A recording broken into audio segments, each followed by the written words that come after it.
لوگ بزرگوں کی کرامت کا مذاق اڑاتے ہوئے کہتے ہیں کہ یہ بزرگ بنا قضائے حاجت کے اتنے دنوں تک ایک وضو سے نماز کیسے پڑھ سکتے ہیں؟ یہی لوگ یہی اعتراض اصحاب کہف پر کیوں نہیں کرتے؟ بنا خوراک اور متضاد اور کیا ہے قضائے حاجت کے لیے 309 سال تک غار میں سوتے رہے. وہ فضائل اعمال میں ایک واقعہ لکھا ہے, ایک بزرگ نے 20 دن تک ایک ہی وضو سے نماز پڑھی, تو انجینئر نے اس کا بڑا مذاق اڑایا ہے نا, ایسے مضحکہ خیز انداز سے, جیسے توہین نہیں ہوتی ہاں ایسے کر کے کہ دیکھو یہ پتہ نہیں کون سے بزرگ آ گئے. اور نیچے اس پہ کمنٹس آئے ایک ڈاکٹر کے کہ میڈیکلی یہ ممکن ہے ہی نہیں, اس نے بھی مذاق اڑایا. تو یہ بیچارے سینس لیس اسی کو بولتے ہیں. یہ کرامت ہوتی ہے, کرامت میں نسبت اللہ کی طرف ہوتی ہے. جیسے میں نے بھی بتایا نا, نبی نے جو چاند کے 2 ٹکڑے کیے تو نبی نے نہیں کیے بلکہ کس نے کیے؟ اللہ نے کیے. تو یہ کرامت ہوتی ہے اور کرامتیں ثابت ہیں.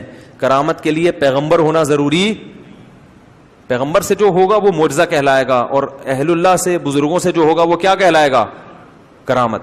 تو کچھ بھی ہو سکتی ہے وہ.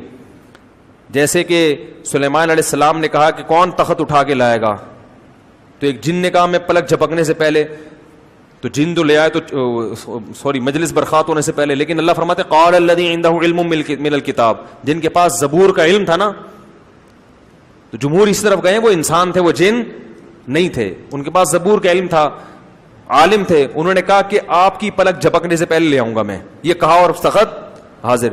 ہم کہتے ہیں انسان یہ کام نہیں کر سکتا. ان کے دل میں اللہ نے الہام کیا کہ آپ اشارہ کریں, اللہ اپنی قدرت سے حاضر کر دے گا. تو یہ اللہ کر دیتا ہے. بعض دفعہ اہل اللہ کے ہاتھ پہ ایسی کرامت جاری کر دیتا ہے. احادیث میں تو بہت ہیں ایسے واقعات. حضرت مریم کو شوہر کے بغیر ان کے بیٹا پیدا ہو جانا, یہ حضرت مریم کی کرامت تھی یا نہیں تھی؟ ہاں, یہ اعتراض ہو سکتا ہے کہ یہ کرامتیں تو قرآن و حدیث میں بیان ہوئی ہیں, ان کو ہم مانیں گے, ان کو ہم مانیں گے کیونکہ ان کی سند مضبوط ہے. تو پتہ یہ چلا کہ واقعہ اگر مستند طریقے سے پہنچا ہے تو مانا جائے گا, مستند طریقے سے نہیں پہنچا تو مانا نہیں جائے گا. اب آپ یہ کہو کہ صرف قرآن و حدیث میں ہی آئے گا تو مانیں گے ورنہ نہیں, تو اس کا مطلب نبی صلی اللہ علیہ وسلم کے دنیا سے جانے کے بعد کرامتوں کا سلسلہ ختم ہو گیا. حالانکہ یہ ختم نہیں ہوا, اس پر پوری امت کا اجماع ہے کہ یہ کرامتیں قیامت تک جاری ہوں گی اور ہوتی رہی ہیں. اللہ کی قسم, میں نے شہید کے خون کی خوشبو اپنی ناک سے سونگھی ہے. ایک نہیں 3 یا 4 شہیدوں کے خون کی خوشبو میں نے اپنی ناک سے سونگھی ہے. شہادت ہوئی اور خون سے خوشبو پھوٹ پڑی. اب میں یہ واقعہ ممبر پہ بیان کروں اور کوئی نیچے کمنٹس کرے, کوئی ہنسے, ہاں ہاں ان کے دیکھو خون میں تو بدبو ہوتی ہے اور یہ ہوتا ہے, اور یہ دیکھو چھوڑ رہے ہیں لوگوں کو الو بنا رہے ہیں, اور نیچے کسی ڈاکٹر کے کمنٹس ہوں, انجینئر کے کلپ کے کہ میڈیکلی یہ ممکن نہیں ہے, تو وہ پاگل ہونے کا سرٹیفکیٹ خود دے رہا ہے کہ میں بہت بڑا پاگل ہوں, مجھے یہ بھی نہیں پتا کہ یہ کرامت بیان کر رہا ہے, یہ میڈیکل سائنس کی رپورٹیں نہیں پیش کر رہا ہے یہاں پہ. تو یہ کرامت ہے, اور یہ صرف ہم نہیں کہتے, غیر مسلم نے بھی مانتے ہیں, غیر مسلمین بھی. ان ایک دفعہ یہ ریڈ کراس والوں کی رپورٹ میں نے خود پڑھی.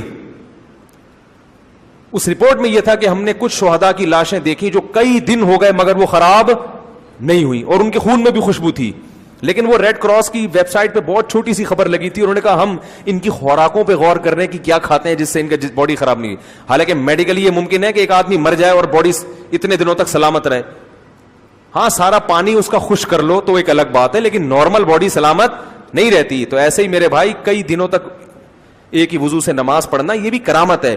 اس میں یہ اشکال ہوگا کہ یہ مستند طریقے سے کوئی اس کی اوتھینٹک ہے, یہ بیٹھ کے بس چھوڑنا شروع, بعض لوگ چھوڑو بھی ہوتے ہیں نا, یہ ہو گیا وہ ہو گیا, بھائی کہاں کہ اس کی دلیل کیا ہے؟ تو فضائل اعمال میں اس کی دلیل وہ کتاب ہے جس کے حوالے سے وہ واقعہ نقل ہے. تو اس کتاب کا مصنف اگر قابل اعتماد ہے تو ہم اس واقعے کو مستند کہیں گے, اور مصنف اگر قابل اعتماد نہیں ہے تو وہ واقعہ مستند نہیں ہے. سمجھ رہے؟ اب جیسے میں نے یہ کہا کہ میں نے شہداء کے خون کی خوشبو اپنی ناک سے سونگھی ہے, تو جو آدمی مجھے سچا سمجھتا ہے وہ کہتا ہے مفتی صاحب 2019 کے رمضان میں تراویح کے بعد ممبر پہ بیٹھ کے اتنا بڑا جھوٹ نہیں بول سکتے. تو اس کی نظر میں یہ واقعہ کیا ہے؟ مستند ہے, اور یہ آگے لوگوں کو سنا بھی سکتا ہے. ہاں, جو سمجھتا ہے کہ یہ چھوڑو ہیں تو وہ نا یقین کرے.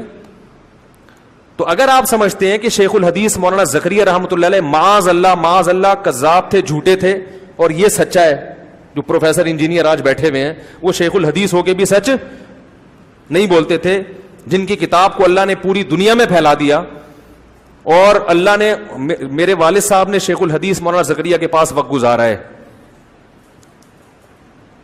انہوں نے ان کے پاس وقت گزارا ہے، وہ مجھے بتایا کرتے تھے کہ وہ کیسے تھے.